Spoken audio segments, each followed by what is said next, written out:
Hey everyone, Isabel Fox here. The girlfriend experience, also known as GFE, is the most common type of experience sought by clients of escorts, and it's the most common experience escorts want to provide. It is by far the most popular escort category for both client and provider. And in this video, I'm going to explain why that is, what it is about the GFE clients froth over, the most common misconception that stops aspiring GFE escorts from becoming successful, so basically what not to do, and what you should do if you want to become a successful GFE escort. So let's begin. At first glance, it may seem weird that the girlfriend experience is the most common experience clients want when looking for an escort. And it's kind of counterintuitive, right? I mean, why would the predominantly male clientele pay for something as normal and commonplace as spending time with a girlfriend? Aren't they looking for a supermodel or a sex doll? Let's get clear on what the title GFE in the context of escorting actually means. It is describing an experience which feels so real and authentic, it's like spending time with your actual girlfriend. Or rather, more specifically, the version of the girlfriend you get during the honeymoon phase. You know what I'm talking about? That magical time in a relationship where everything is exciting and new, and the other person is basically the best thing since sliced bread. Where there's passion, intimacy, connection, mystery, and attraction. Very simply, that's the experience a large percentage of clients are really wanting to have when they see an escort. And this might be surprising, I know, to people who wrongly assume users of escorts must be degrading, depraved, misogynistic sex fiends. But my experience over more than 12 years in the industry is that they aren't. A small percentage of clients fit into this category, just as a small percentage of clients in any business I have ever had across multiple industries fit into the category of rude and disrespectful. But they do not make up the majority of clients. The truth is, most clients who use escort services do so to satisfy emotional needs, which sex is just one part of. In my experience, even the fiendish type clients I've encountered were using sex to satisfy an emotional need they had, like the need to feel powerful or masculine, superior or adequate, basically to plug issues caused by low self-esteem. For the majority of clients, however, they come to feel desired, attractive, less lonely, adored, and wanted. Sex is just one part of the experience which satisfies those needs. But it's a very important part, don't get me wrong. The truest, most authentic, and fulfilling expression of this for most people is a satisfying romantic and sexual relationship based on mutual desire and attraction. That is the feeling most predominantly male clients are seeking to have with an escort. And so that is why the GFE category is the most appealing. Now, the reason why this is the most popular escort category for escorts is because escorts too like the honeymoon phase in a relationship. They too enjoy passion, intimacy, connection, mystery, and attraction. And because these things are part of normal romantic interactions, many escorts feel that their strength lies in creating this type of experience for a client, an experience which they're ultimately familiar with. They also feel that clients seeking this type of experience will be more respectful and courteous in their dealings with them because they're looking for an experience which isn't solely based on the physical or sexual. And this thinking is not entirely inaccurate. However, here's where things often go wrong.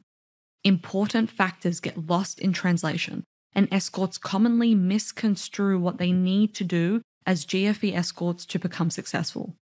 While escorts usually understand intuitively the type of experience a client is looking for is passion, intimacy, connection, mystery, and attraction, and they know how to provide it in the room, they do not understand how a man's perception of these things differs from their own. So, first things first, the visuals. The visual representation of the girlfriend experience is the first biggest place escorts go wrong. Here is a photo of what an escort thinks most male clients are visually looking for. How do I know? Because this, my friends, is a photo of me from one of my earliest escort shoots. What did I do? I rented an entire mansion which cost me a bomb. I spent hundreds on designer lingerie, hired a professional hair and makeup artist, then edited every flaw and imperfection out of my photos. I was trying to create the feeling of high-class luxury because it's what I thought men wanted and what I believed I had to sell to be successful as an escort. Now here's a photo of what I now know is actually the most appealing look to the GFE-seeking client. This photo was taken by a girl on her iPhone. She made $7,500 in less than 3 days recently. She wore clothes she already owned, did her own hair and makeup, rented an Airbnb which cost $200 and then spent $5 on having an editor do some light editing and shove a facial blur on this image. Now I know what you're thinking, but Isabel, this girl is conventionally attractive. Of course she's making heaps of money. Surely she could take any kind of photo and lots of men would still want to pay to be with her, right? Wrong. Here are the photos she was using on her escort profile before we started working together. Look, even the watch is the same. From these photos though, she was making less than $5,000 a month. Look at how high class she looks. She's got the lingerie, the suspenders, the champagne, the luxurious snacks, and yet she spent more time sitting around waiting for her phone to ring, maybe even nibbling on her expensive little snacks, than she did making actual money. But from this photo and others like it, which you'll soon see, her income more than 4x'd to $20,000 a month, and she doesn't even work full-time. Now, back to our original comparative example. Let's compare these photos side by side. Now, ignore blonde versus brunette, it's irrelevant. Except for the hair color, the physicality of these two people are largely the same. When I first entered the industry, like most predominantly female escorts, I wrongly assumed that a super high-end, glamorous, near supermodel lookalike of walking perfection in a setting of luxury-looking expensive was the epitome of desire for men. And so I thought it's what I needed to look like to attract the most and the best clients.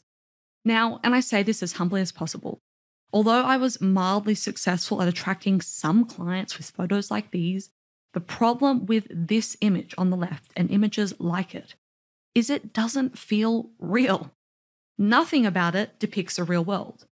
Although it's an attractive photo, sure, it looks manufactured. Everything about it, not just the editing, but the entire setting, which therefore makes it feel unrealistic and unattainable. This is in stark opposition to the photo on the right. This woman is also attractive, but she looks just like a normal girl. She looks like someone you might see on the street or at the gym or in normal day-to-day life. Therefore, she feels real. She feels authentic. Let's go back to what clients are seeking: passion, intimacy, connection, mystery, and attraction. The fantasy for a client is that the experience of these things isn't a fantasy. They want to be with someone they feel like they might actually be with if only their situation was different.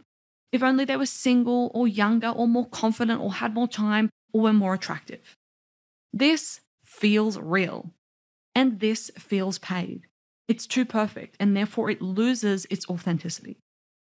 The second misconception escorts commonly have is about the connection between classiness and price. Most escorts want to be perceived as high class because they think it means they will be able to charge more. But price is predominantly driven by the client's perception of value. People pay more for things they place a high value on. They pay more for things which they believe will deliver them more of what they want. Because GFE clients are looking for passion, intimacy, connection, mystery, attraction, they pay more for an escort who they have a reason to believe will provide these things better than another escort. This is largely about credibility and believability, not about the perception of being high class. Escorts don't have a try before you buy policy, and there are no refunds. So if a client is going to pay top dollar, knowing there is no way to get his money back if the escort doesn't deliver, then he needs to have ample proof the escort he's choosing will provide what he's looking for better than any other option. Basically, he wants to know in advance that the experience will be worth it. Some things to do with visuals and appearance matter when providing this assurance, like having good quality photos, looking clean and well put together, having a range of photos which gives confidence that you look consistently the same in all photos, especially if your face is hidden in any way, and keeping a look that's consistent with the feeling of a girlfriend, which I will get into more detail on later. But actually, communication, reviews, and where you advertise are more important for creating credibility and assuring quality. So, the way you speak on your profile and in all areas of your advertisements matters. How you talk to clients when they contact you matters. Having many recent, varied reviews from previous clients really matters. And advertising on a platform which feels more reputable and not only on classified type listings matters. Escorts often think they need to look like upper class supermodels dressed in pearls and designer lingerie, drinking champagne to be perceived as high class and to be able to charge top dollar. But this just isn't true. There are, of course, escorts who advertise like this who are successful and who do make good money. But in my experience, they are in the minority. And the escorts who come to me trying to advertise this way are typically the ones who are struggling the most. As business people providing a service, it's imperative we understand our customers and know our market. GFE seeking clients value authenticity, and high paying clients, so the top 20% of this market, prioritize value. Now that we know that, let's talk about what you need to do as a GFE escort to deliver upon these things so that you can be successful. Number one is look the part. Many escorts worry they aren't attractive enough to get high-paying clients. I know upon entry into the industry that I certainly did. The incredible thing about human nature, though, is beauty is very much in the eye of the beholder, and different men are attracted to different things. For the most part, the majority of escorts can fit into the GFE category. While I do recommend becoming the healthiest, most attractive version of yourself to maximize your success in this business, if at first you simply focus on looking the part of a GFE escort as you are right now, you will have a high probability of being successful. GFE escorts simply look like normal, real girlfriends. And so to create this look, you need to wear the right outfits in your profile photos. My favorite and most commonly loved by clients GFE get-ups are jeans and t-shirt, a girly, summery dress, mini skirt and a top, the classic gym outfit, sexy at-home underwear, think Calvin Klein. Sometimes I will throw a schoolgirl look in there to remind my clients of their high school crush, which almost everyone has. You want nice but not too intensely escorty lingerie, and a sexy dress that you might be seen wearing to dinner with your friends. Basically, we want clients to see photos of us looking like the girl they saw the other night across the room while out with their friends that they were too nervous to go up to. Or like the hot girl at the gym that they can't help but be distracted by. Or in the same outfit they used to see an ex-girlfriend in, which drove them crazy. The next thing we want to focus on in our photos is being sexually provocative and appealing. Because after all, we are escorts selling a particular service to a predominantly male clientele. Sometimes I hear escorts talk about how some of their clients don't actually have sex and just utilize their services to be in the company of a female companion who they can talk with and get to know. In my experience, this is usually in response to a rude and stigmatized remark about sex workers from someone who has never actually been a sex worker and is woefully inexperienced and uneducated about the adult industry as a whole. And so I get the response from escorts. And look, sometimes it's true. I have had clients who utilize my services where we didn't have sex, but this is few and far between. I remember I once had a client book me and told me we didn't have to have sex if I didn't want to, because I think he had some guilt-induced concept of what a gentleman should be, and he was secretly worried I was some damsel in distress trapped in this profession. But after I told him that I really wanted to have sex with him, just like a loving girlfriend would, he very much had sex with me. And if memory serves me correctly, he actually wasn't bad in bed for a young guy in his 20s. Fun fact, men 40 plus are typically the most talented sexually, and so were my favorite clients. Experience really does matter. Sex is a big part of the gig as an escort most of the time. So let's not forget that when we are advertising our services. Now that we have the right outfits, let's make sure we are seen wearing them the right way. Your escort profile isn't a fashion shoot. This is a place to showcase yourself looking as hot as possible and being suggestive. So how do you be suggestive? Think about how and where a sexual encounter typically unfolds and photograph it. Starting from the beginning of the encounter, and finish relatively close to where the sex actually begins. This isn't porn. The intention is to be suggestive, not to give away the fun for free. If you need any inspiration, just check out any highly followed young female influencer today online and you will see what I mean. An intimate encounter typically plays out in a private space, like a bed or a couch or against a kitchen or dining room table, not in a white-walled photography studio, or on a car, or outside, or on a yacht, or at the beach or on some rocks or in a pool. We don't need to reinvent the wheel. Just imagine being with your boyfriend and being alone at home together and think about how sex begins. You usually begin clothed. Items fall down or are hitched up before finally becoming cheekily removed. Whether or not you choose to have nudity in your photos is up to you.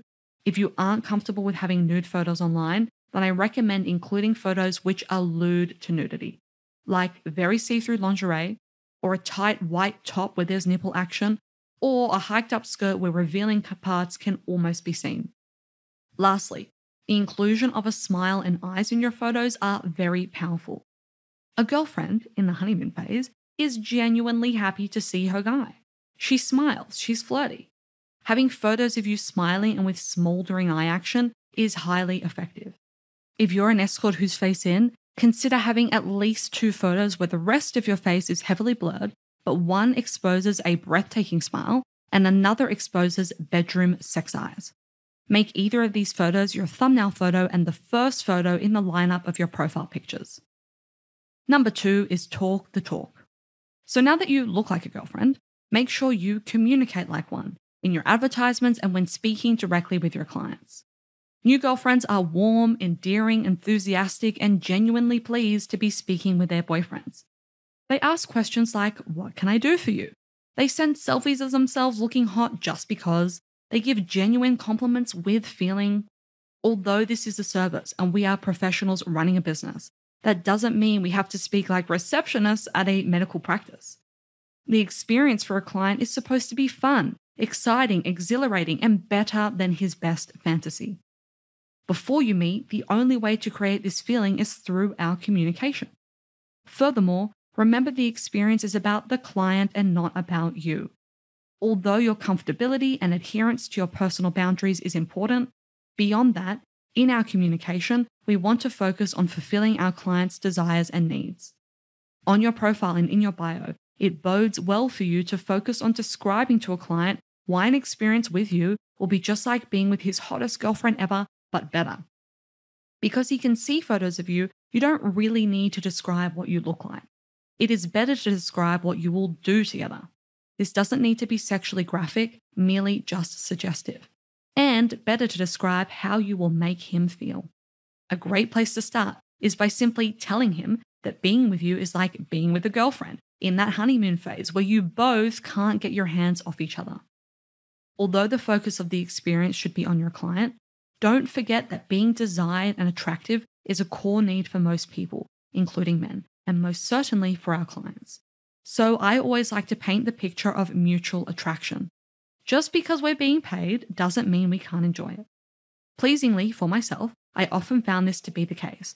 And even when it wasn't, provided the encounter didn't cross my boundaries in any way, it was my job to make the client think it was true.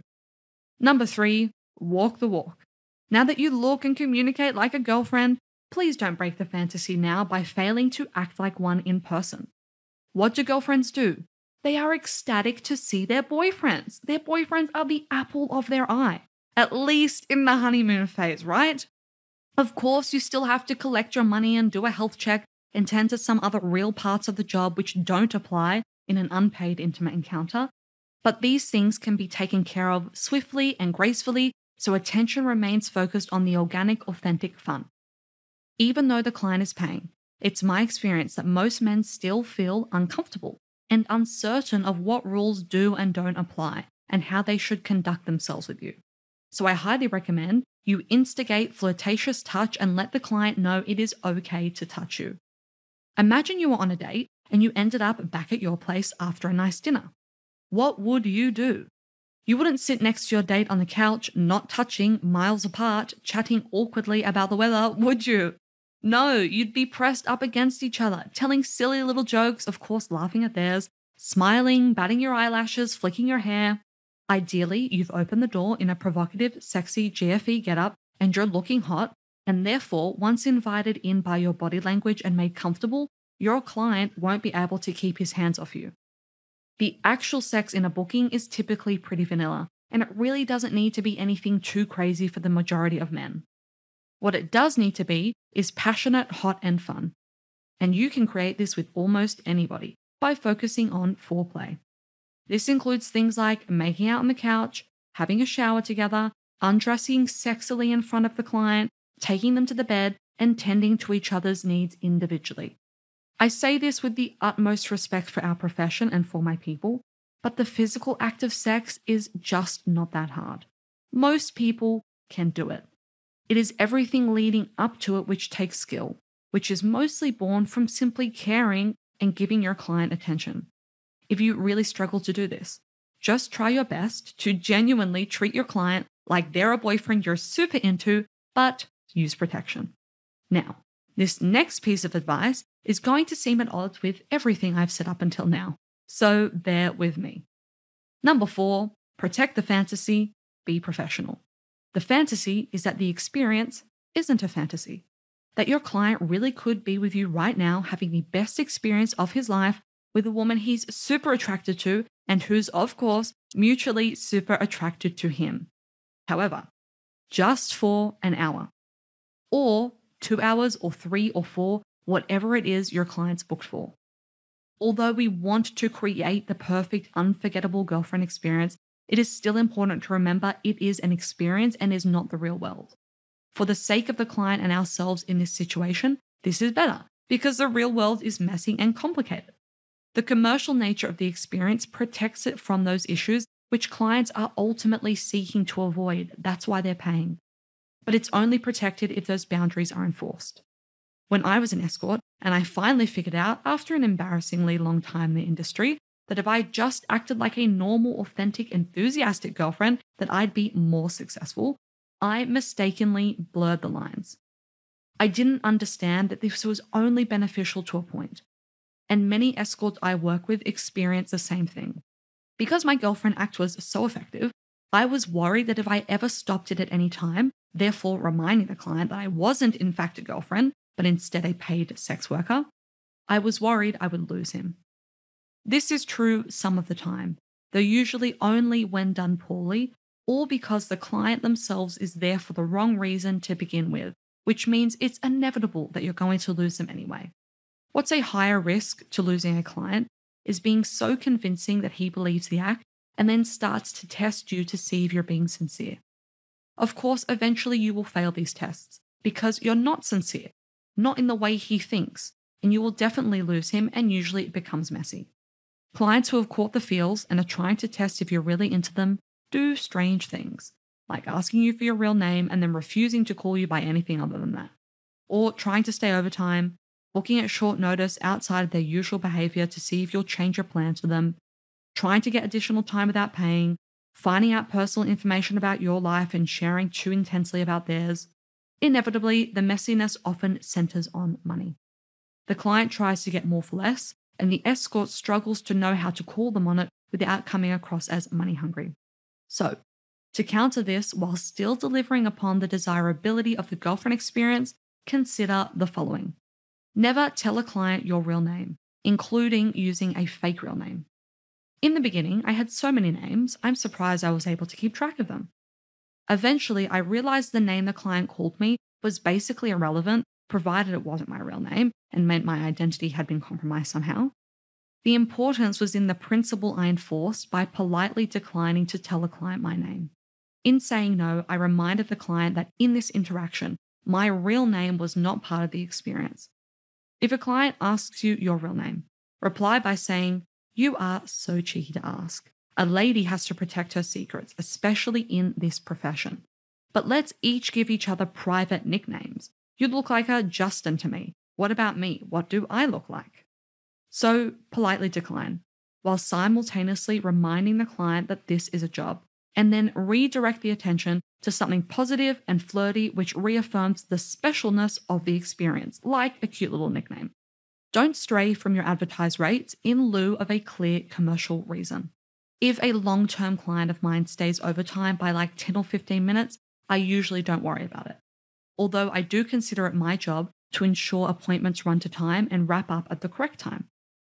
But anything more than like 10 or 15 minutes, and he needs to pay. If a client wants to see me socially for my birthday, then social rates apply.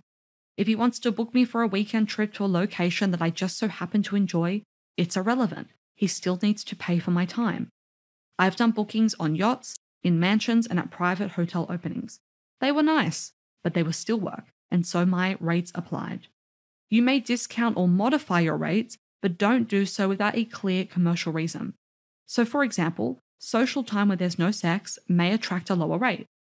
An overnight booking will likely be cheaper per hour than your 1 hour rate because 6 to 8 hours is going to be spent sleeping. But don't just give a client your 1 hour rate for $600 when it's advertised at $1,000 just because that's what he says he has on him that day. It sends the wrong message. You might be tempted to because you don't want to miss out on $600 or you don't want to lose the client for fear of looking unreasonable. But trust me when I say it isn't worth the future problems it creates, nor the future money you lose. If a client only has $600 on hand, then he can have a discount on time. So you might offer a 30-minute booking instead of a 1 hour booking. Next, limit contact to interactions surrounding the arrangement of a booking. So I have a 2 to 3 text rule. If within 2 or 3 text exchanges both ways, the interaction isn't progressing toward the arrangement of a booking, I wrap up the conversation. No exceptions, including if a client is prattling on about gifts he's supposedly going to buy me, or a big trip he's thinking of doing with me one day in the future. If we aren't discussing a real booking, which is going to include a date, time, and deposit, I bring the interaction to an end. Politely, of course. Simply say, John, I'm catching up with girlfriends for lunch. Let's continue on that topic next time. Have a great day, thinking of you, and then wrap it up. And lastly, don't ask for or share personal or intimate details. If a client offers up personal information to me, I listen and respond. But I don't ask for this information when it's not offered. I don't ask clients if they're married, or what company they work at, or if they have a girlfriend. Often clients will tell you, but I make sure that I am not the one to open that door. And when they do, I respond by keeping the focus on them or in a way which only references myself at a high level. For example, I can talk about my experience in general with relationships without sharing whether I'm in a relationship or not. If a client asks me directly if I have a partner, depending on the specific context of the conversation, I usually respond vaguely by saying nothing too serious right now, and then I change the subject. A final reason for abstaining from emotionally intrusive client relationships and blurring boundaries is that they are time-consuming, draining, and ultimately take you away from making money from other clients. Time spent on the phone, or in long text exchanges, or in unpaid time is time which you could be spent with other clients or attracting new clients or even resting. Plus, once a client pays less in absence of a clear commercial reason, they almost never want to pay more, which means they lose their value over time. And this is the opposite of what we want as business people. Clients should increase in value, not decrease. Number 5, stay truly independent. Prioritize building a successful, sustainable business above catching unicorns. Productions like The Girlfriend Experience, 50 Shades of Grey, and many other love stories across time have built an unrealistic fantasy around shining white knights who come along and sweep women off their feet and take care of all their needs for all time, particularly financially. There are a percentage of escorts I come across who list their highest priority to be attracting a very wealthy client who pays them an extremely generous monthly allowance, buys them presents, pays their rent, simply in exchange for the pleasure of their company on a schedule which is convenient for them, while enabling them to live a fulfilling life on their own terms. Basically, ensuring they never have to work a civilian job or worry about attracting new clients and running a real business ever again. Or sometimes they're looking for a small handful of clients like these to sustain them indefinitely.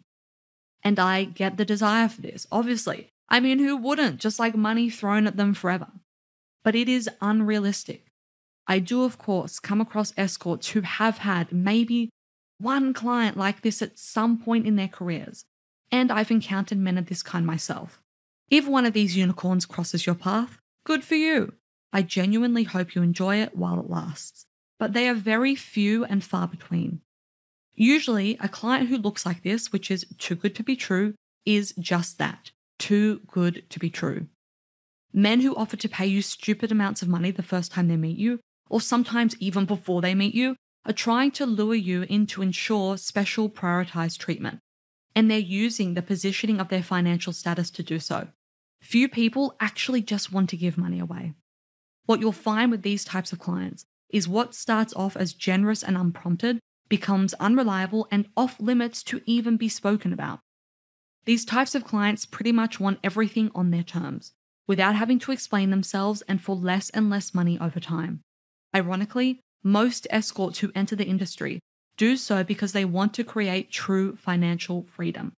Let me tell you now, relying on clients like these is anything but freeing. That's why I recommend you focus on building a successful, sustainable business which isn't dependent on any one client at any time. True freedom means not having to do something you don't want to do. When you have a business which you know reliably brings you income, regardless of any one client, you will not be as susceptible to the financial ploys of these types of people because you won't be financially desperate. You never want to rely on one client. If your escorting business doesn't reliably bring in new clients and make you money, it is likely because you're doing something wrong, and the solution to that doesn't lie in any one client. Escorts who become dependent on one wealthy guy are always the ones who come to me most desperate. Usually either because the client stops seeing them one day, or because they've become so manipulative and abusive, the escort just can't stand it anymore. Unfortunately, fixing business problems from a place of desperation when you run out of money is much harder than fixing business problems when you're doing just averagely. So, if you're escorting to build financial freedom and independence, actually be independent. A business relying on the utilization of its services from a range of clients is very different to a person relying on the good graces of one manipulative individual. We all have to answer to something or someone. But when we have healthy, reliable business models, we are free to turn away clients and situations which we either just don't want to see or do, or who in the extreme treat us abusively. This approach also has the fun upside of meaning you develop genuine business skills, which will be transferable to other industries and ventures at other times. Many escorts come to really enjoy self-employment and want to transition to starting other businesses down the track. It will be easier for you to do this when you've built and run a successful, sustainable business in another industry already. So that is all for this video. If you're an aspiring GFE escort wanting more success in your business, give the things I've covered in this video a try. I'll see you in the next one, and bye for now. If you want to learn more escorting tips, just click the link below this video.